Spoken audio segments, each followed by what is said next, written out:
What does it really take, to be a true pioneer in an academic field, especially one like criminology, which is changing so fast, particularly with technology? It's a great question, and I think today's deep dives really gets into that. We're looking at Professor Jaishankar. Right, an Indian-based criminologist, but really with a global reach. Exactly. His work isn't just adding to the conversation. In many ways, it is the conversation in some of these new areas, foundational stuff. So our mission today is what? To unpack how one person can have such a massive impact. Yeah, precisely. How can one individual be so prolific, coining terms, founding institutions, shaping how we even think about modern crime and justice? Okay, let's get into it. Professor Cage, where's he based primarily? So currently, he's the principal director and professor of criminology and justice sciences at the International Institute of Justice and Police Sciences, IIJPS. That's in Bengaluru, India. But you mentioned global reach. Oh, definitely. He's also an adjunct faculty member at the UN's Crime Research Institute, RI, over in Italy, and he runs APA Publications as publisher and editor-in-chief. So he's involved in disseminating knowledge, too, not just creating it. That leads us to his standing, I suppose. How influential is he considered? Well, the numbers are pretty telling. Academic Influence ranked him 16th among the top 25 most influential criminologists worldwide for the decade 2010-2020. 16th in the world. That's significant. It really is. And within India, the 80 Scientific Index ranked him number 7 among law and legal studies scholars. That puts him in the top 3%. So high impact both internationally and domestically. Absolutely.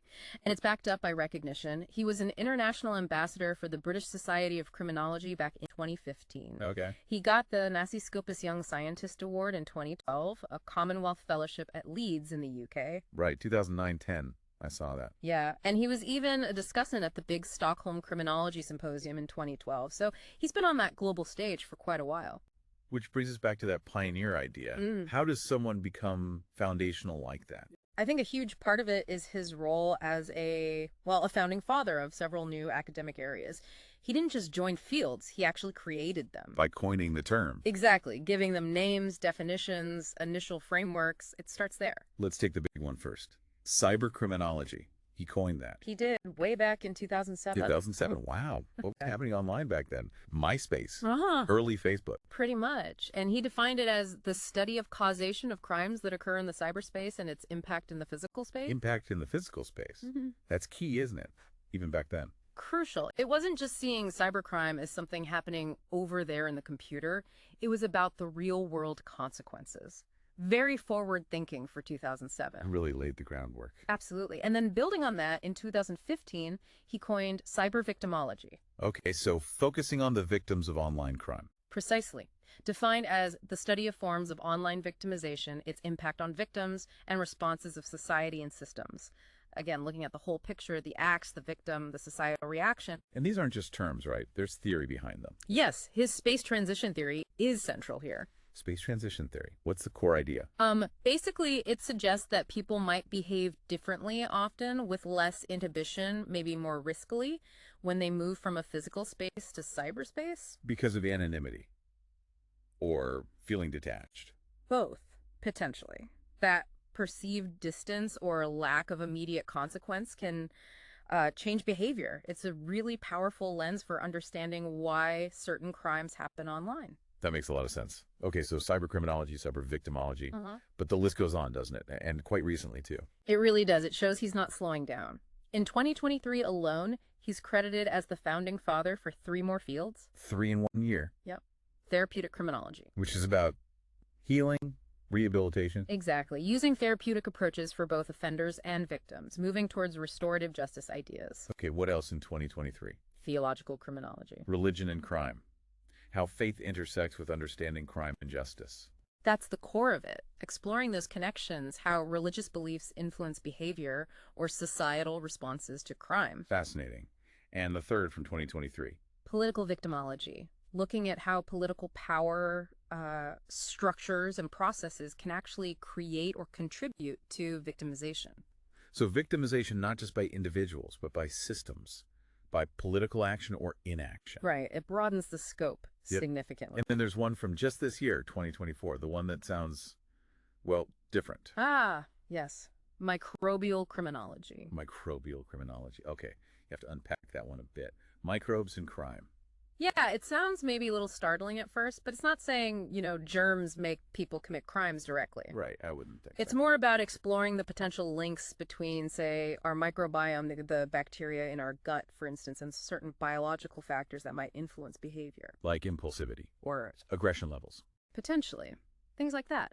It's looking at crime from a really deep biological, interdisciplinary perspective.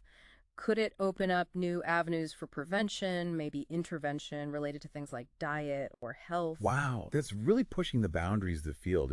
It makes you consider factors you'd never normally link to criminology. It really does. And it shows that deep thinking, that willingness to connect seemingly disparate areas. But he's creating the theories, the definitions, Right. but it doesn't stop there, does it? He's building things too. Right. He's an institution builder. You mentioned the International Institute of Police and Justice Sciences, IIJPS. He founded that in 2022. Which provides a home for this kind of research and teaching, I imagine. Exactly. And APA Publications, founded just this year, 2024, a platform to publish work in these areas. And there was an earlier one too. Yes, the South Asian Society of Criminology, SSCV. He founded that back in 2009.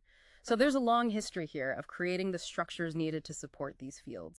Theory and practice. Yeah. Building the foundations. Absolutely. And he connects with the public, too. You see his name pop up in major news outlets, BBC, India Today, WION, the big newspapers like Hindustan Times, Times of India. So translating complex ideas for a broader audience. It seems so, bringing that academic expertise into the public conversation. And he teaches, of course. Mm-hmm. What are his main areas there? Covers the core stuff and his specialties.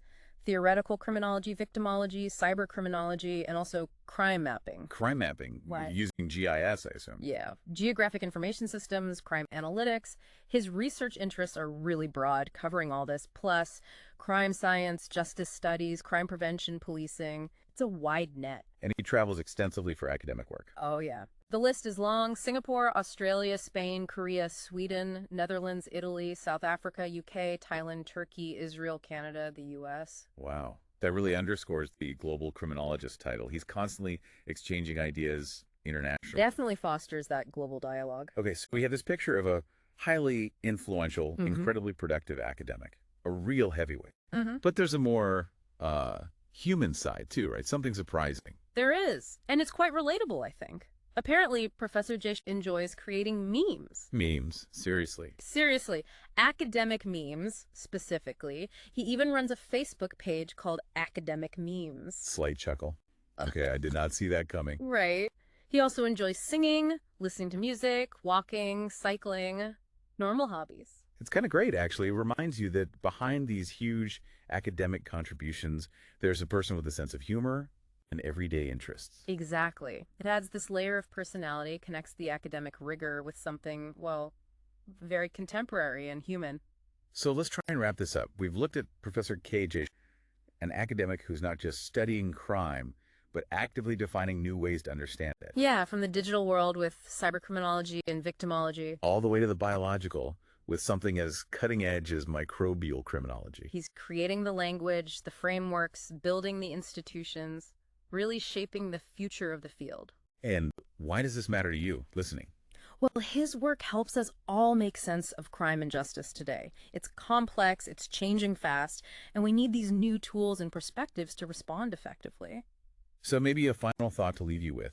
In a world where crime, technology, even our understanding of biology is constantly shifting, what does it mean that academic fields themselves can be created and defined so rapidly?